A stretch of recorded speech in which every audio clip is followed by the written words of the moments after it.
Hey, you're listening to Wrestling Roundup on FreeFM, ArrowFM, and MPR. As always, I'm Grady and live on Skype. We got Josh. Hey, We got Summerslam this weekend to run down. And we got 7 matches. I'm going to group a couple of them, so we will be jumping around the card. But let's just kick off with the Intercontinental Championship. It was the rematch, Sami Zayn, Braun Breaker, going at it once again. yeah, it felt a lot longer than it actually was, to be honest. Not that that's a bad thing. Um, but yeah, our boy Braun, uh, did what he couldn't do at Money in the Bank and succeeded on winning the title Yeah, I simply think. by taking it seriously. Yeah, we all sort of uh, predicted it, right? After he lost the first time and it was confirmed he was coming after the title again, it was pretty clear he probably wasn't going to lose twice. Um, and then they started hammering home that whole angle about how he didn't take Sammy seriously and he treated him like an underdog who'd be really easy to beat. You could see the story just being written right in front of you. Braun Breaker is going to come out on top. He's going to take it serious. And he sort of gets that little bit of a character development where just because you're an absolute monster who can destroy people doesn't mean that you can take it easy or you can't let off the gas or underestimate people. Yeah, I enjoyed the like the post show thing that he did. It kind of broke character with him, like giving props to Sammy. But the promo he did on Raw, my word, was that really good. Mm. Um, it established him as the Intercontinental Championship, and it made sure that when you think of the Intercontinental Championship, you think of him. He made the title and himself one and the same. When he pointed out his name being on the title and that he doesn't believe anybody is going to be good enough to take it from him. And obviously, the first person to try and step up to take it from him, I believe, has already been decided. Sammy wants more. Yeah, we're going to get a 2 out of 3 falls match next week on Raw. Um, because they have 1 win each, so it makes sense. Should be a fun main event for next week's Raw because I don't see that going anywhere else other than the main event. Um, but yeah, and I think it will be a 2-1. I don't think it'll be 2-0. Simply because I think Sammy has enough credibility to make it believable that he would beat him at least once in the match. That is the Intercontinental Championship. Let's talk about the other mid card championship, the United States Championship, which is now firmly around the waist of LA Knight. Yeah, um, it was fun. Um, they brawled for like 15 minutes before the match even started. That's kind of hyperbole, but it was definitely a long brawl before the match even started. Um, and LA Knight with Super Cena got punched by Brass Knuckles, but still hit his finisher and won the match. You love to see it. You know, we'd been saying for a little while LA Knight was going to be picking up that United States Championship. Um, the time was Yeah. right. Do you want me to keep speaking so you can throw more years in? This this this is what needed to happen. Um, and this was the logical progression in the Megastars uh character arc. He wins the mid card title, defends it for a while, then he can move up to the main titles. Um, so maybe we're looking at a future Royal Rumble winner in 2025. Uh, but or let's see where we go from here. But it will be with LA Knight as the United States champion, apparently being sued by the former champion as well. So that's where we're going to get a rematch at Berlin. We we know his opponent loves suing people. Um, yes, I'll leave it at that. I'm back on the hate train. Choo choo. Let's be honest, I never got off. I was driving the train. Bailey Women's Championship was on the line. We'd been calling it a lackluster title run since WrestleMania, and it came to an end at the hands of the Queen Nia Jax. Yeah. Um, it was a really good match. Nia and Bailey, I think, worked really well together. You had a couple of really cool spots. Um, then you had the interference by Tiffy Time, making you think she was cashing in when she didn't. Um, and ultimately, Nia just squashed Bailey. Um, in a literal sense rather than figurative, like we usually talk about when we talk about squashes. Um, but yeah, it was fun. It was what needed to be happen. Nia deserves this run. She's been amazing since she's come back, and we'll have to see how long she holds it. But it's probably her time is ticking with the title, with that briefcase hanging around. Yeah, I think it was, I think, the right call in terms of who walked away with the championship belt. Um, yeah, the hinting is heavy with Tiffy sitting there. And we're just waiting until the time is right for that cash in. Maybe it will be on Jax. Maybe it'll be way more longer down the line. Don't know for sure, but that feud is built in. You know, a lot of things can come between friends, and one of the easiest things is a guaranteed title shot. How far through? We got time. We got time. Let's talk about Drew McIntyre, CM Punk. Brutal match. Seth Rollins as special guest referee. Twists and turns. Ultimately, Drew McIntyre getting his hand raised at the end of the match. And for the record, we thought Seth was going to deliberately screw over one of the people in the match. He technically didn't. He called it pretty down the middle. It just so happened that when CM Punk was hit his finish, Seth was knocked out of the ring, so he couldn't call the 1, 2, 3, and that resulted in CM Punk screwing himself by then GTSing Seth Rollins, who then got a Claymore for his trouble, and you see Seth count the 3, but very begrudgingly counting it. It was an interesting one. Obviously, things like Seth Rollins wearing CM Punk's bracelet. There were distractions left, right, and center. We talked about this feud coming into it and this feud going forward. That it has so many different ways it can go, so many different combinations of people. I think this was a great first clash. These guys are not done. You know, any combination of these three are not done. Yeah, it's definitely Drew CM Punk for the time being. I think maybe we'll have another match at Berlin. I think Punk will win that one and we'll go 1-1, but Drew will still escape with the bracelet or something and talk Punk into a Hell in a Cell match at Bad Blood. But in all that I just talked about, I never mentioned Seth Rollins, and there's a reason why.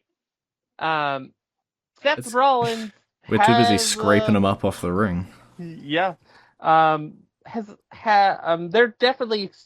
they're getting him out of the picture for the time being by they're literally trying to kill him with Bronson Reed.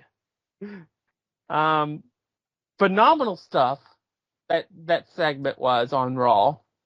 Definitely the best thing Bronson Reed has done since he's been called up, and it is hopeful that he takes this opportunity that's been given to him and he becomes a star out of it because people are watching. And the crazy thing is that the crowd wanted another tsunami after 6. It was like 6 wasn't enough. Give us 7. Yeah, it's interesting how one small segment like that pretty much built Bronson Reed. Like obviously he's been there in the background. He's been in some high-profile multi-man matches here and there, but this segment and destroying Seth Rollins has catapulted him up the card. It has made him a serious threat up there too, right? Like not just somebody who is going to be up there for one match and fall back down. This is a man who is hell bent on destruction. Yeah, it was pointed out that there was rumors back before CM Punk got hurt that Bronson Reed was going to wrestle Seth Rollins at Elimination Chamber. And it's possible they could have done that as part of the build to that.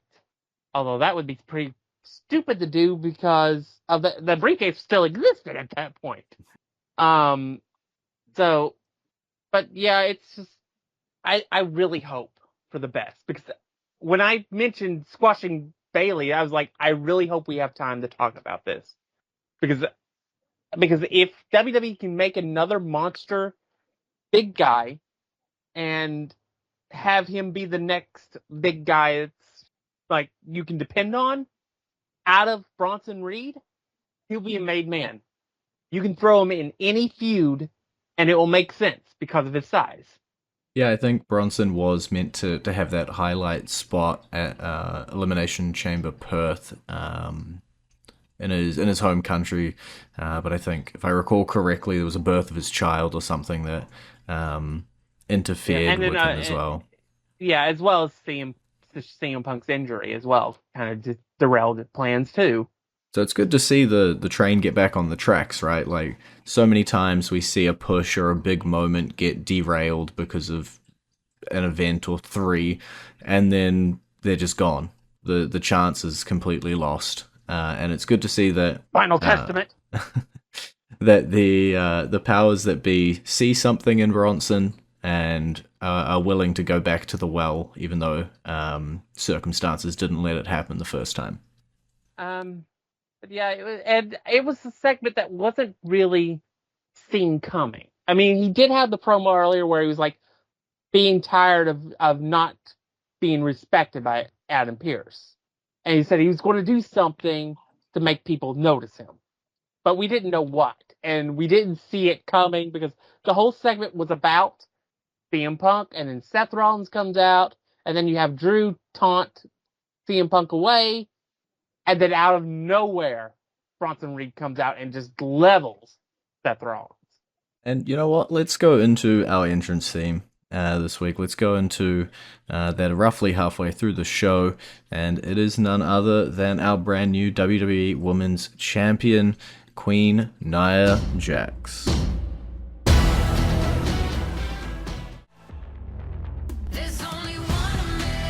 Back Wrestling Roundup on FreeFM, ArrowFM, and MPR. I'm Grady, he's Josh.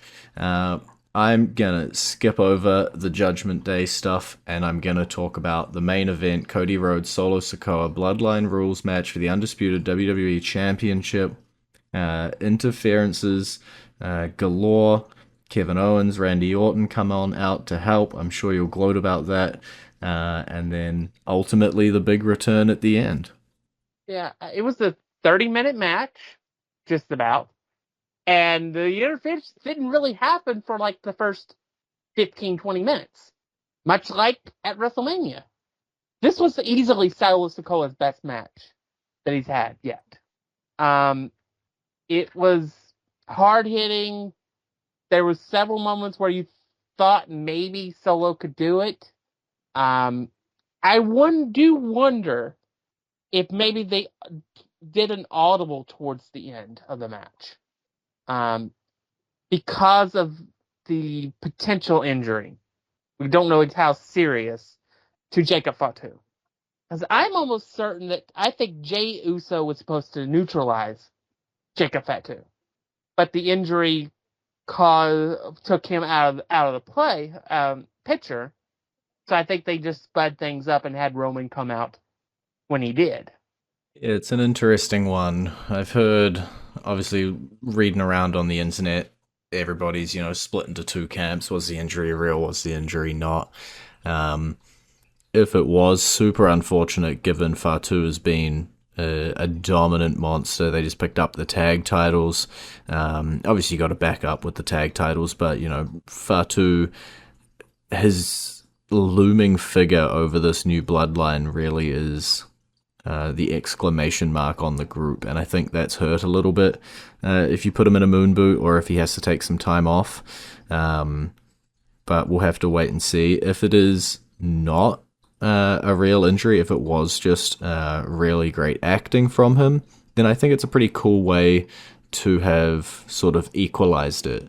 Um, when you're constantly expecting person A comes out, then person B, then person A, then person B, like we had at WrestleMania. I think it's kind of cool if it is storyline to have, I guess, that reckless destruction nature of Jacob be the reason that he couldn't help his tribal chief out. He couldn't help Solo when Roman came out. Um, so I would almost prefer it be that way, mostly just because it means he's not injured and he's not hurt. Um, Always sort of rooting for the side of things that doesn't have Yeah. entertainers Yeah. hurt. Personally, I'm hoping for the same, but the way he acted, I don't think that was acting. That's the thing. I think he really was pissed because he got hurt. Um, and so I just think maybe it's just maybe like a bone bruise or something, and it'll be something that'll heal in a couple weeks. Fingers crossed. We'll find out on Yeah, SmackDown, I'm sure. yeah. Which Roman will also be on, so tune in because something big's happening. I bet you anything we'll be talking about the new Bloodline leaving Roman laying because I Yeah. think that's the only thing that will get them their heat back. Yeah, it'll be a spicy one this Friday. The two matches that I have left behind, I don't even know what order to talk about them. I'm going to introduce them in tandem. The opening match of SummerSlam was Liv Morgan defending her Women's World Championship against Rhea Ripley, who did enter with Dominic Mysterio but did not exit as Dom turns on Rhea, joining Liv Morgan. Later on in the night, Damien Priest tries to defend his World Heavyweight Championship against Gunther, and in this time, Finn Balor comes out seemingly to help. Priest turns on him and hands the title over to Gunther, leaving Rhea and Damien out of the Judgment Day, and introducing Liv Morgan and kind of Carlito. Dude's an enigma. Officially inside the group and draws the battle lines very clearly. Yeah. Rhea and Liv was pretty good. There was definitely a lot of story that they told with Rhea seemingly dislocating her shoulder and trying to knock it back in the I don't entire like it. match. Icky. Don't do shoulder Yeah, dislocation angles. Icky. yeah. It reminded me of when uh, Alexa Bliss dislocated her elbow, which she can actually do on command, to get out of a submission move. And guess what? That was icky too. Yeah. It there's definitely way more story with this. I do think we will see probably Liv and Dom versus Damien and Rhea at Berlin. Because I think they don't want to have the rematch until Bad Blood. Because I think that's the women's cell match. Because it's the only match that I can think of right now, unless they come up with something really hot in the next month that fits for that particular stipulation. Just because it is so personal. And I called it. I called it to some people I was watching with that Dominic was going to turn on Liv. That it may not be intentional at first glance, but he would turn on her, and then he did this whole thing with taking the steel chair from her. Like, you can't win if you use this. You won't win the title. Yes, you'll get satisfaction for beating her down, but you won't get the title. Only then they reintroduce the chair by distracting the referee and allowing Liv to use it to win the match. And it was like, you could had plausible deniability at that point. It was just like, it could have been like, you intended it to be used for Rhea, but Liv got it. And then the kiss. A plausible deniability until you make out on the entrance ramp. Yep. And that's when Rhea realizes she's just been duped and dumped. and you can see the anger in her eyes, uh, which could only be matched when Damien Priest sees it on the Titantron above the ring. I don't the jumbotron. Finn Balor helping Gunther to not be pinned, and he takes his eye completely off his opponent, which with Gunther is the worst thing you can do. Tries to get a hold of uh, Finn Balor because he's pissed, and then gets caught up in a sleeper and loses. Yeah, I think this story like put the pedal to the metal for the Judgment Day on Raw, or on the Raw side of things, and we're now seeing it all explode. It makes sense, the two very large baby faces out of this. People want to cheer Rhea, people want to cheer Damien Priest, especially in that Gunther feud. It all makes sense, and you know Dom is a heat magnet. You don't really want to pull him away from the heel group. We still got the tag titles over there as well. Overall, Yeah. pretty solid. Yeah, I will say this: original intention for the Judgment Day, Edge's version of the Judgment Day, which is no longer exists because none of them are in the group anymore, was to build underutilized talents like Rhea, like Damien, and make superstars out of them. They are massive stars now, and they outgrew the group. That's plain and simple. We've seen that coming for months, that they outgrew the group. And so now they're off on their own, which is what a group is supposed to do. It's supposed to split off and create new stars. And that you have the base group with Dominic, Finn, JD, which, by the way, the promo he did on Raw and the match he had with Damien Priest, phenomenal stuff. Um, Absolutely phenomenal stuff.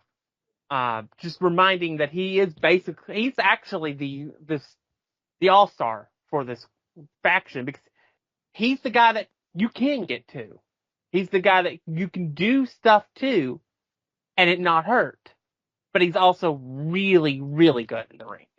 Yeah, it'll be interesting to see where we go from here. Obviously, say mixed tag team match, potentially on the horizon. Multiple grudge matches, grudge feuds, really. Finn Gunther, Rhea Liv, Rhea Dom. Many different ways to shake it all out. We just got to see how the chess pieces lay, but chef's kiss to the storyline. I see some people complaining that it was all too obvious. You could see it coming. So what?